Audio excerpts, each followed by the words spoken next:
नमस्कार, स्वागत है आपका एडवांस एग्रीकल्चर यूट्यूब चैनल पर। आज की इस वीडियो पर हम बात करने वाले हैं किसान भाइयों, सोयाबीन की उन्नत और सफल वैज्ञानिक खेती की A to Z संपूर्ण जानकारी। यह एक न्यू वीडियो है, तो चैनल पर पहली बार आए हैं तो सब्सक्राइब भी कर लेना और वीडियो को लाइक भी कर देना। इस वीडियो के माध्यम से हम आपको बतलाएंगे कि सोयाबीन की क्रॉप पर, क्योंकि पिछले विगत वर्षों से, पिछले काफ़ी सालों से उतना अच्छा हमको उत्पादन नहीं मिल पा रहा है और सोयाबीन की जो क्रॉप है लगातार घाटे की फसल बनती जा रही है। तो उसी क्रॉप से, सोयाबीन की फसल से आप ज़्यादा से ज़्यादा कैसे उत्पादन निकाल सकते हैं। यदि प्रॉपर बरसात भी नहीं होती है तब भी आप पौधे को हरा भरा कैसे रख पाएंगे। साथ ही बात करेंगे उन्नतशील किस्मों के बारे में, बात करेंगे कैसे आपको खेत तैयार करना है, कौन सी खरपतवार नाशक दवाई का आपको छिड़काव करना है जो कि बढ़िया रिजल्ट दे, बुआई के समय कौन सी खाद देनी है, वेसल डोज के रूप में कौन कौन सी हमको खादों का कॉम्बिनेशन, न्यूट्रिएंट की पूर्ति करना चाहिए, और साथ ही सोयाबीन की क्रॉप पर कौन से कीट, फंगस, बीमारी, पीलापन जैसी समस्या आती हैं एवं कम ग्रोथ देखने के लिए मिलती है, तो इनका निराकरण क्या है, एवं NPK वाटर सेल्युबल जो फर्टिलाइजर्स आती है, यदि हम इसका यूज़ कर रहे हैं तो किस स्टेज पर और कौन सी घुलनशील खाद का छिड़काव करना चाहिए, एवं खाद का शेड्यूल और स्प्रे के शेड्यूल के साथ साथ हम बात करेंगे यदि आप वैज्ञानिक तरीके से खेती करते हैं तो कितना आप उत्पादन निकाल पाएंगे, कितना मुनाफा होगा, कितनी लागत लगेगी, बाजार भाव, कीमतें जो हैं कैसी कीमतें हमको देखने के लिए मिलेंगी। तो इन सभी की जानकारी के लिए, डिटेल में जानकारी के लिए वीडियो को अंत तक ज़रूर देखिएगा। तो चलिए शुरू करते हैं और सबसे पहले बात करते हैं अनुकूल समय। सोयाबीन की खेती करने के लिए जो सबसे अनुकूल समय, जैसे ही बरसात आ जाती है बुआई सोइंग चालू हो जाती है, तो 5 जून से लेकर 25 जून तक आप बुआई कर सकते हैं। एक काफ़ी परफेक्ट मानी जाती है और भी डिपेंड करता है कि बरसात यदि लेट आती है तो 1 जुलाई तक आप बुआई कर सकते हैं, लेकिन 5 जून से लेकर 25 जून के आसपास का टाइमिंग काफ़ी परफेक्ट माना जाता है। अगले टॉपिक के ऊपर बात करते हैं सूटेबल मिट्टी यानी अनुकूल मिट्टी। तो सोयाबीन की क्रॉप भारत में तो लगभग सभी जगह पर सफलतापूर्वक आप खेती कर सकते हैं, सभी प्रकार की मिट्टी पर, लेकिन काली मिट्टी, काली दोमट, मध्यम हल्की भूमि और साथ ही पीली भूमि एवं वाटर ड्रेनेज सॉइल होनी चाहिए, और पीएच जो वैल्यू है 5.5 से लेकर 7.5, और हम आपको जानकारी के लिए बता दें कि 8 से ऊपर पीएच वैल्यू नहीं होनी चाहिए, तो 5.5 से 7.5 तक काफ़ी उन्नत मानी जाती है। और उत्तम जल निकास का प्रबंध होना चाहिए, वाटर होल्डिंग कैपेसिटी बढ़िया होनी चाहिए, सोयाबीन के लिए सही है। यानी बरसात यदि हो जाती है तो जो पानी है वो निकल जाना चाहिए, और रुक रुक कर बरसात होती है तो हमारी सोयाबीन की क्रॉप काफ़ी अच्छा ग्रोथ और बढ़वार लेती है। अगले और नेक्स्ट टॉपिक के ऊपर बात करते हैं तापमान, अनुकूल टेम्परेचर। तो सोयाबीन की जो क्रॉप है इसके लिए जो टेम्परेचर की आवश्यकता पड़ती है 25 डिग्री सेल्सियस से 30 डिग्री सेल्सियस का जो टेम्परेचर है काफ़ी अनुकूल माना जाता है और काफ़ी अच्छे तरीके से विकास और बढ़वार ले पाता है सोयाबीन का प्लांट 25 से 30 डिग्री सेल्सियस। अगले टॉपिक के ऊपर बात करते हैं जो कि काफ़ी ज़्यादा इम्पोर्टेंट है, खेत की तैयारी। 1 से 2 जुताई आपको कराना है कल्टीवेटर या फिर प्लाऊ से, कुछ इस प्रकार जो कि आप वीडियो पर देख रहे हैं। खेत की कुछ इस प्रकार आप तैयारी करा लीजिए एवं रोटोवेटर से मिट्टी को भुरभुरी कराएं एवं उसी टाइम 2 से 3 ट्राली, लगभग 2 ट्राली प्रति एकड़ की दर से 2 ट्राली पकी हुई गोबर की खाद पूरे खेत में बिखेर दीजिए एवं बुआई के समय 1-2 दिन पहले ही आप SSP सिंगल सुपर फास्फेट उर्वरक खाद 1 बैग पूरे खेत में बिखेर कर पाटा लगाकर खेत को समतल करा लीजिए। अब हमारी फील्ड एकदम पूरी तरह तैयार है। खेत की तैयारी करते समय सिंगल सुपर फास्फेट उर्वरक खाद 1 बोरी यानी 50 किलोग्राम और 2 ट्राली गोबर की खाद जरूर बिखेर दीजिए। इससे हमको जो आने वाली रासायनिक फर्टिलाइजर्स है उनका यूज और इस्तेमाल कम करना पड़ेगा। अगले टॉपिक के ऊपर बात करते हैं उन्नतशील किस्में। इस वीडियोस के माध्यम से सर्वाधिक उत्पादन देने वाली और भारत में अधिक से अधिक प्रोडक्शन देने वाली वैरायटी के बारे में ही हम जिक्र करने वाले हैं, जो कि वर्ल्ड वाइड काफ़ी अच्छा प्रोडक्शन देती आ रही हैं। तो KDS की जो फूले संगम KDS 726 है, ये भी काफ़ी बढ़िया और काफ़ी लाजवाब वैरायटी है, काफ़ी किसानों की पसंद है। तो KDS फूले संगम 726 वैरायटी को लगा सकते हैं। KDS की ही 344 यानी 344 फूले अग्रणी। इसके अलावा KDS 753 जिसे फूले कीमिया के भी नाम से जाना जाता है। इसके अलावा MAUS जो 158 आती है और MAUS 71 आती है, ये भी काफ़ी अच्छी है। इसके अलावा DS 228, JS 9560, JS 2034, JS 2059 और साथ ही RBS 2001-24, RBS 2001-18 और साथ ही NRC 138 जो वैरायटी है, ये काफ़ी अच्छी वैरायटी लगी हैं। मध्य प्रदेश पर ज़्यादा JS वैरायटी को बोया जाता है, लेकिन जो KDS फूले संगम 726 वैरायटी है, ये काफ़ी लोकप्रिय बनती जा रही है और इसका उत्पादन भी काफ़ी अच्छा देखने के लिए मिला है। तो KDS फूले संगम वैरायटी को भी आप लगा सकते हैं। बाकी आप JS 9560 मध्य प्रदेश पर काफ़ी पुरानी वैरायटी हो चुकी है और इस पर काफ़ी रोग और बीमारी भी आती हैं। वहीं NRC जो न्यू वैरायटी है 138, इन वैरायटी पर भी आप जा सकते हैं। थोड़ा सा जलवायु, बरसात कैसी होती, कम बरसात होती है या फिर अधिक बरसात होती है, मिट्टी, सॉइल, टेम्परेचर सबको देखते हुए ही अपने राज्य के हिसाब से उन्नतशील किस्मों का ही चुनाव करना चाहिए। अगले टॉपिक के ऊपर बात करते हैं प्रति एकड़ सीड्स। तो यदि आप KDS 726 फूले संगम को लगाते हैं तो 1 एकड़ पर 20 किलोग्राम से लेकर 30 किलोग्राम प्रति एकड़ की दर से सीड्स की बुआई करना चाहिए। वहीं आप JS 9560, JS 2034 एवं JS 2059 जैसी वैरायटी को लगाते हैं तो 1 एकड़ पर हमारे मध्य प्रदेश पर अधिकतम किसान भाई 1 एकड़ पर 40 किलोग्राम से लेकर 45 किलोग्राम की दर से प्रति एकड़ की दर से सीड्स की बुआई करते हैं। लेकिन यदि आप परफेक्ट और ज़्यादा उत्पादन निकालना चाहते हैं तो कम से कम सीड्स की ही आपको बुआई करनी चाहिए, जिससे पौधे का फैलाव अच्छा हो। और जो किसान भाई 50 से 55 किलोग्राम की आसपास सीड्स की बुआई करते हैं, वे किसान भाई केवल 40 किलोग्राम सीड्स की बुआई ही करें।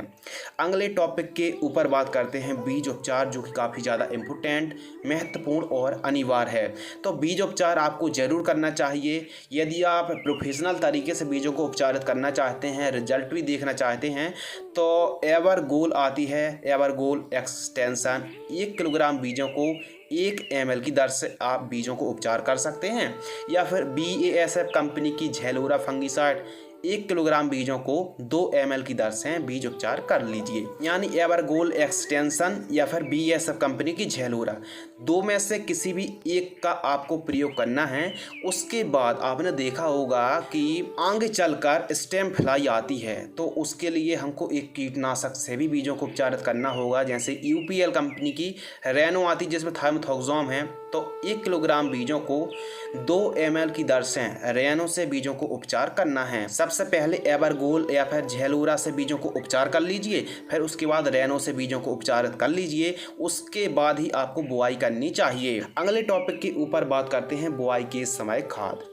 तो आपको बुआई के समय जो खाद देनी है, DAP di ammonium phosphate 30 kilogram से लेकर 35 किलोग्राम, सिंगल सुपर फास्फेट उर्वरक खाद दानेदार 50 kilogram, MOP muriate of potash 25 kilogram और इसके साथ 5 किलोग्राम माइक्रोन्यूट्रिएंट यानी सूक्ष्म पोषक तत्व युक्त खाद लेना है। इन सभी को मिक्स करके प्रति एकड़ की दर से बेसल डोज के रूप में पूरे खेत में बिखेर कर आप स्विंग कर सकते हैं।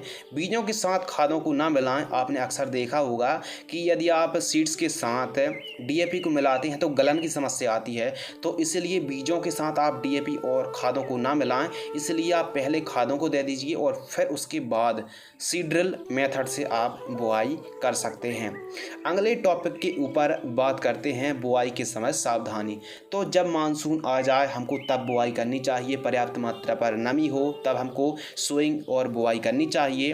बीजों को डीएपी में मिलाकर प्रयोग ना करें, हम बार बार रेकमेंडेड कर रहे हैं। सोयाबीन की फसल पर बुआई के समय या फिर पूरी लाइफ साइकिल पर सल्फर की भी अधिक आवश्यकता पड़ती है, इसलिए हम बुआई के समय सिंगल सुपर फॉस्फेट उर्वरक खाद का प्रयोग कर रहे हैं, जिसमें कैल्शियम की मात्रा तो मौजूद है ही, साथ में सल्फर भी इसमें क्वांटिटी और मात्रा उपलब्ध है। अगले टॉपिक के ऊपर बात करते हैं खरपतवार की रोकथाम। तो जहाँ तक संभव हो, पॉसिबल हो, तो आपको मजदूरों की सहायता से ही खरपतवार खेत से बाहर निकलवाना चाहिए। यदि मजदूर उपलब्ध नहीं है, अवेलेबल नहीं है, बहुत समस्या बनी हुई है, तो आप खरपतवार नाशक का स्प्रे कर सकते हैं। खरपतवार नाशक सोयाबीन की फसल पर दो प्रकार की होती हैं, एक तो प्री इमर्जेंट हार्बिसाइड और दूसरी post emergent herbicide. Pre emergent herbicide मतलब होती है कि जैसे ही हमने बुआई की है, अंकुरण के पूर्व, अंकुरण के पहले ही आप प्री इमर्जेंट हार्बिसाइड का स्प्रे कर सकते हैं। मान लीजिए आपने अभी इसी घंटे आपने बुआई की है, तो 2 से 3 घंटे बाद आप प्री इमर्जेंट हार्बिसाइड का छिड़काव कर सकते हैं। जैसे पेंडामेथिलिन आती है या फिर BASF कंपनी की बेलर 32 आती है, जिसमें पेंडामेथिलिन और इमोजिथापर का कॉम्बिनेशन होता है। 1 लीटर 200 लीटर पानी में घोल करके आपको स्प्रे कर देना है, यानी पहले बुआई करनी है, 1 से 2 घंटे बाद बेलर 32 का आपको छिड़काव कर देना है। इससे क्या होगा कि एक लेयर बन जाती है, जिससे खरपतवार अंकुरण ही नहीं होते हैं, हमारी फसल एकदम स्वस्थ रहती है, फसल को कोई भी ना तो डैमेज होती है ना तो कोई नुकसान पहुंचता है। यदि मान लीजिए आप बुआई के समय खरपतवार नाशक प्री इमर्जेंट हार्बिसाइड का छिड़काव नहीं कर पाए हैं, तो आप फिर जब आपकी सोयाबीन की फसल 3 से 4 पत्ती की होते हैं या फिर खरपतवार 3 से 4 पत्ती की होते हैं, तो हमको पोस्ट इमर्जेंट हार्बिसाइड का छिड़काव करना चाहिए। जब भी हम पोस्ट इमर्जेंट हार्बिसाइड का छिड़काव कर रहे हैं, तो पहले सिंचाई कर लें या फिर पर्याप्त मात्रा पर नमी हो, तभी हमको छिड़काव करना चाहिए। तो जैसे पोस्ट इमर्जेंट हार्बिसाइड जैसे साकेत है आदामा इंडिया कंपनी की, फ्यूजी फ्लेक्सी आती है, एजेल आती है, ओडेसी आती है, आयरस आती है, पटेला जैसी अनेक खरपतवार नाशक दवाइयाँ आती हैं, तो इनमें से किसी भी एक खरपतवार नाशक का आप छिड़काव कर सकते हैं। अगले टॉपिक के ऊपर बात करते हैं सोइंग डिस्टेंस, यानी सोयाबीन की बुआई हमको कितनी दूरी पर करनी चाहिए, यानी सोइंग डिस्टेंस। तो ज़्यादातर किसान भाई 14 इंची पर, कई किसान भाई 16 इंची पर बुआई करते हैं, लेकिन अधिक से अधिक टहनियों का निर्माण हो, ज़्यादा से ज़्यादा फुटाव आए, ज़्यादा से ज़्यादा टेलरिंग की संख्या और ज़्यादा से ज़्यादा फलियाँ आएँ, तो आपको स्पेस देना होगा। तो आपको जो दूरी रखनी है, लाइन से लाइन की दूरी, कतार से कतार की दूरी 18 से 20 इंच पर आप बुआई करके देखिए, इस साल काफ़ी अच्छा आपको प्रोडक्शन प्राप्त होगा, पौधों का फैलाव काफ़ी अच्छा होता है। लेकिन जो किसान भाई वेड विधि से कर रहे हैं, तो कम सीड्स की आवश्यकता पड़ती है, 10 से 15 किलो ही सीड्स 1 एकड़ पर लगता है। जो किसान भाई वेड बनाकर वेड विधि से सोयाबीन की खेती कर रहे हैं, कोई ज़्यादा अंतर नहीं है, सामान्य खेती पर और वेड विधि पर कोई खास अंतर नहीं है, जानकारी सेम है, सिर्फ सीड्स की जो रिक्वायरमेंट है वो घट जाती है और उत्पादन थोड़ा सा बढ़ जाता है। तो वेड विधि से आप कर सकते हैं, कम सीड्स की आवश्यकता पड़ती है, अधिक प्रोडक्शन प्राप्त होता है। एक वेड पर आप डबल लाइन पर बुआई कर सकते हैं। जो वेड विधि से यदि आप खेती कर रहे हैं, तो लाइन से लाइन की दूरी 1.5 फीट और पौधे से पौधे की दूरी 8 इंच आप रख सकते हैं। यदि वेड विधि से यदि आप खेती करना चाहते हैं, या थोड़ी बहुत जगह पर आप वेड बनाकर सोयाबीन को लगा कर देखिए, काफ़ी अच्छा आपको उत्पादन देखने के लिए मिलेगा। बाकी जो जानकारी हम आपको स्प्रे की देंगे और बीज उपचार की देंगे, ये संपूर्ण जानकारी सेम ही रहने वाली है। यदि आप बेड विधि से खेती करते हैं, तो थोड़ा सा बेड बनाकर आप बेड मेकर या फिर बेड राइजर से खेत को तैयार करके ठीक तरीके से बेड बनाकर आप एक एक बीजों की बुआई कर सकते हैं, काफ़ी अच्छा आपको उत्पादन मिलेगा। अगले विषय के ऊपर बात करते हैं स्प्रे शेड्यूल, और स्प्रे शेड्यूल पर हम आपको जो जानकारी शेयर करने वाले हैं, यदि आपको पसंद आ जाती है तो वीडियो को ज़रूर लाइक कर दीजिए। यदि हमारी मेहनत आपको सार्थक लगती है तो वीडियो को शेयर ज़रूर कीजिएगा। सबसे पहले बात करते हैं स्प्रे शेड्यूल, और उससे पहले बात करते हैं कि कौन कौन से कीट, बीमारी, फंगस आते हैं। तो इसमें कीट इंसेक्ट आते हैं, जैसे स्टेम फ्लाई आता है, गर्डल बीटल आता है, सफ़ेद मक्खी, एफिड जैसिड, सेमीलूपर्स, तंबाकू इल्ली, इसके अलावा फली छेदक, हरी इल्ली, वॉलवर्म का प्रकोप देखने के लिए मिलता है, रिंग कटर का प्रकोप देखने के लिए मिलता है और साथ ही फंगस पर पाउडरी मिल्ड्यू, डाउनी मिल्ड्यू का भी प्रकोप देखने के लिए मिल जाता है। लेकिन लीफ स्पॉट और पॉड ब्लाइट, रस्ट का प्रकोप देखने के लिए अधिक मात्रा पर मिलता है। कुछ बीमारी भी आती हैं, जैसे येलो मोज़ेक वायरस आता है, पत्ते पीले पड़ते हैं, तो एक किस कारण से होता है। विल्ट की समस्या आती है, फलता फूलता पौधा भी सूख जाता है। तो तमाम समस्या आती हैं, जैसे पत्तियों खाने वाली इल्ली का प्रकोप शुरुआती चरणों से, शुरुआती दिनों से ही देखने के लिए मिलता है। तो हम आपको ज़्यादा कन्फ्यूज ना करते हुए सीधे सीधे आपको हम आसान शब्दों पर समझाते हैं कि जब आपकी सोयाबीन की फसल फर्स्ट स्प्रे करना चाहिए, जब 25 दिन के आसपास की सोयाबीन की क्रॉप बुआई से होती है, तो पहले छिड़काव पर सिंजेंटा कंपनी की Quantis plant growth promoter bio stimulant 40 ml लेना है। क्लोरपाइरिफॉस या फिर ट्राइजोफॉस 30 ml ले लीजिए, या फिर क्लोरपाइरिफॉस ट्राइजोफॉस नहीं मिल रहा है तो एमामेक्टिन बेंजोएट 7 से 8 ग्राम लेना है और इसके साथ M45 मैंकोजेब 75% फंगीसाइड को 40 ग्राम लेना है। इन तीनों को मिक्स करके 15 लीटर पानी में घोल करके आपको छिड़काव कर देना है। और सोयाबीन की फसल बरसाती क्रॉप्स है तो इस पर जहाँ तक पॉसिबल हो सके तो स्टिकर सिलिकॉन चिप को मिलाकर ही आपको छिड़काव करना चाहिए, जिससे बरसात भी हो जाती है तो जो आपने स्प्रे किया है जो भी कॉम्बिनेशन को वो घोले ना तो आपको प्रॉपर रिजल्ट दे, तो आप स्टिकर मिलाकर ही छिड़काव करें। इसके अलावा बात करते हैं सेकंड स्प्रे। तो जो हम आपको डोज बता रहे हैं 15 लीटर की दर से ही बता रहे हैं, 15 लीटर का जो पंप आता है। सेकंड स्प्रे के ऊपर बात करते हैं, जब हमारी सोयाबीन की फसल 40 से 45 दिन के आसपास की होती है तो बायर कंपनी की सोलेमान इंसेक्टिसाइड, यदि कम इल्लियाँ हैं, 40-45 दिन की सोयाबीन की फसल है, कम इल्लियों का प्रकोप है, कम पत्तियों खाने वाले इंसेक्ट कीट का प्रकोप है, तो बायर कंपनी की सोलोमन इंसेक्टिसाइड 10 ml लीजिए। और यदि अधिक इल्लियों का प्रकोप है तो सिंजेंटा कंपनी की एम्प्लीगो ले लीजिए 8 ml कोई एक। इसके साथ एक टॉनिक लेना है जिसमें कि फल और फूलों की संख्या बढ़ सके। सियाप्टोन ले लीजिए 25 ml आइसा एग्रो की, और साथ ही स्वाधीन फंगीसाइड जो कि पाउडरी मिल्ड्यू, रस्ट और सल्फर बेस फफूंदनाशक है तो स्वाधीन 35 ग्राम ले लीजिए। स्टिकर मिलाकर 15 लीटर पानी में घोल करके आप छिड़काव कर दीजिए, बहुत ही पावरफुल आपको रिजल्ट मिलेंगे।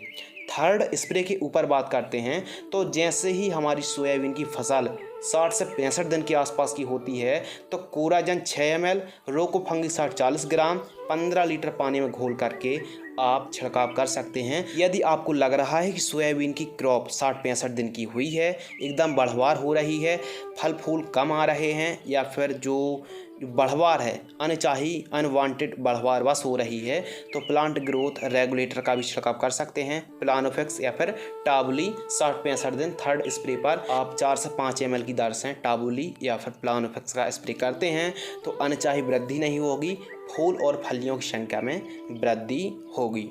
अगले टॉपिक और अगले विषय के ऊपर बात करते हैं, खाद का शेड्यूल, यानी जो फर्टिगेशन शेड्यूल है उसके ऊपर हम डिस्कशन करते हैं। तो फर्स्ट खाद जब 25 से 30 दिन के आसपास की होती है, और जानकारी के लिए बता दें कि जितनी ज़रूरत सोयाबीन की क्रॉप पर नाइट्रोजन, फॉस्फोरस, पोटेशियम की आवश्यकता पड़ती है, उतनी ही आवश्यकता सेकेंडरी माइक्रोन्यूट्रिएंट सल्फर की भी पड़ती है। सल्फर और बोरॉन का प्रयोग आप सोयाबीन क्रॉप पर जरूर कीजिए। और 45 दिन बाद वैसे भी नाइट्रोजन की आवश्यकता नहीं पड़ती है, राइजोबियम की गांठें बन जाती हैं जो कि ऑटोमेटिक नाइट्रोजन को ग्रहण कर पाती हैं ईजिली तरीके से। फर्स्ट खाद के ऊपर हम डिस्कशन कर रहे थे, यूरिया 25 किलोग्राम और सल्फर 90%, बेंटोनाइन सल्फर 5 किलोग्राम, इन दोनों को मिक्स करके जड़ों के पास देकर प्रति एकड़ की दर से आप सिंचाई कर सकते हैं। इसके अलावा सेकंड खाद 40-45 दिन के आसपास की क्रॉप होती है तो कैल्शियम नाइट्रेट 15 किलोग्राम, बोरॉन 250 ग्राम, बोरॉन से अधिक मात्रा पर फल फूल की संख्या आएगी। कैल्शियम नाइट्रेट से सोयाबीन की स्टोरेज क्षमता काफ़ी बढ़ जाती है। और सागरिका सीवीड है, इफ्को कंपनी की सागरिका 8 किलोग्राम, इन तीनों को मिक्स करके प्रति एकड़ की दर से जड़ों के पास देकर आप सिंचाई कर दीजिए।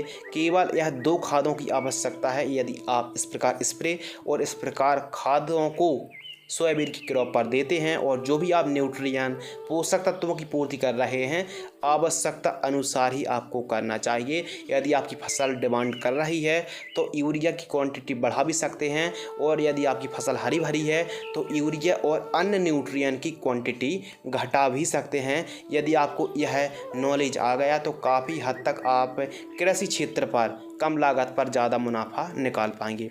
अगले टॉपिक के ऊपर बात करते हैं। किसान भाई अक्सर कमेंट्स करते हैं एनपीके हम कब और कैसे स्प्रे करें। तो सोयाबीन की क्रॉप पर फसल पर 19-19-19 का स्प्रे आप कर सकते हैं। इसका स्प्रे आप जब फसल 35-40 दिन की होती है तो 15 लीटर पानी में 100 ग्राम की दर से स्प्रे कर सकते हैं। अच्छे रिजल्ट आते हैं, बढ़वार अच्छी होती, फसल हरी भरी हो जाती है। इसके अलावा जब फलियों की स्टेज पर हमारी सोयाबीन की क्रॉप होती है तो 13-0-45 के बढ़िया रिजल्ट आते हैं। फलियों स्टेज पर आप 13-0-45 का छिड़काव कर सकते हैं। 15 लीटर पानी में 100 ग्राम की दर से आप छिड़काव कर सकते हैं। जो एनपी की घुलनशील खाद होती हैं इनके फास्ट रिजल्ट बहुत ही जल्दी देखने के लिए हमको मिल जाते हैं। यह खाद जैसे हम पत्तों पर स्प्रे करते हैं तो इसके रिजल्ट जो पौधा होता है जल्दी से जल्दी न्यूट्रिएंट जल्दी से जल्दी खाद को एब्जॉर्ब कर लेता है और बढ़िया हमको रिजल्ट देखने के लिए मिलते हैं। एनपी घुलनशील खाद सस्ती भी होती है और फास्ट रिजल्ट देने के लिए बढ़िया सा ऑप्शन होता है। यदि आपकी क्रॉप हरी भरी अच्छी फलियाँ फूल लग रहे हैं तो कोई ज़रूरत नहीं कि आप अलग से एनपीके घुलनशील खाद का छिड़काव करें। अगले विषय के ऊपर बात करते हैं उत्पादन। तो जो KDS 726 फूले संगम वैरायटी है इसका उत्पादन 15 से 18 क्विंटल प्रति एकड़ की दर से तक उत्पादन निकाला है।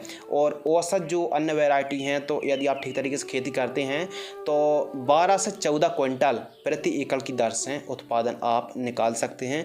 वही आप परंपरागत तरीके से यदि खेती करते हैं तो वहीं 8 से 9 क्विंटल ही आप निकाल पाएंगे। लेकिन हमने जो स्प्रे बताए हैं टाइम से खादों का कॉम्बिनेशन बताया, यदि देते हैं तो 12 से 14 क्विंटल और KDS 726 या फिर कोई अच्छा उत्पादन देने वाली वैरायटी को लगाते हैं, क्योंकि वैरायटी के साथ साथ देख रेख और आवश्यकता अनुसार जो मानसून है, कैसी बरसात हो रही, कैसी मिट्टी है, कैसा क्लाइमेट्स कंडीशन सब डिपेंड करती हैं। यदि सब अनुकूल रहता है तब जाके हमको एक अच्छा उत्पादन देखने के लिए मिलता है। यदि हम जिस प्रकार आपको वैज्ञानिक तरीके से स्टेप बाय स्टेप जानकारी शेयर कर रहे हैं इस प्रकार यदि आप सोयाबीन की खेती करते हैं, बीज उपचार करते हैं, निश्चित डिस्टेंस पर सोइंग करते हैं, बुआई करते हैं तो आपको काफ़ी अच्छा और अन्य सालों की तुलना पर काफ़ी अच्छा आपको उत्पादन देखने के लिए ज़रूर मिलेगा। एक और समस्या आती है पीला मोज़ेक वायरस।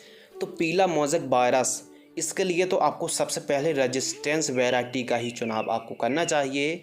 और यदि मान लीजिए आपने रेजिस्टेंस वैरायटी का चुनाव भी किया है, येलो मोज़ेक वायरस आ चुका है, तो येलो मोज़ेक वायरस को सबसे ज़्यादा वाइट फ्लाई यानी सफ़ेद मक्खी फैलाती है।